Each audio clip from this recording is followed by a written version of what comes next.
الحمد لله مكرمنا بأحب حبيب للقلب طبيب ذي الجاه الواسع الرحيم للمصلي عليه يجيب وكل من أحبه لن يخيب فتظهر آثار محبته في من أحب وتتفاوت بينهم الرتب ونصلي ونسلم على سيدنا محمد أحب من يحب وأرفع من يرفع لهم الرتب وأقرب من قرب وأطيب من طيب أحب حبيب إلي وأكرم الأولين والآخرين علي سيدنا محمد وعلى آلهم الأطهار قرناء القرآن لن يتفرقا على مدى القرون والأعصار وعلى صحابتهم الأخيار معادن الصدق والنصرة والإنابة إليك واتباع الآثار.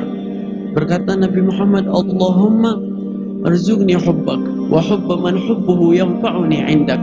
Wahai Allah, berilah aku, ajarikan aku cinta kepadamu dan cinta kepada orang-orang yang dimana cinta kepada mereka bisa mendekatkan aku kepadamu.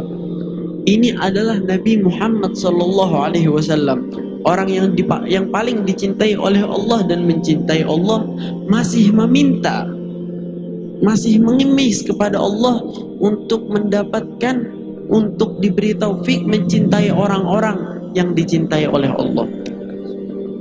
Dan ini adalah penerang bagi kita. Ini adalah tanda-tanda bagi kita bahwa Nabi Muhammad ingin memberitahu kita bahwa dengan cinta kamu kepada beberapa orang, cinta kamu kepada sebagian orang, dengan cinta itu kamu bisa dekat dengan Allah, bisa mendekat kepada Allah, naik derajatmu dengan cinta kepada orang, sebagian orang. Cinta kepada siapa? Yang pertama, cinta kepada Rasulullah, karena beliau orang yang paling dicintai oleh Allah.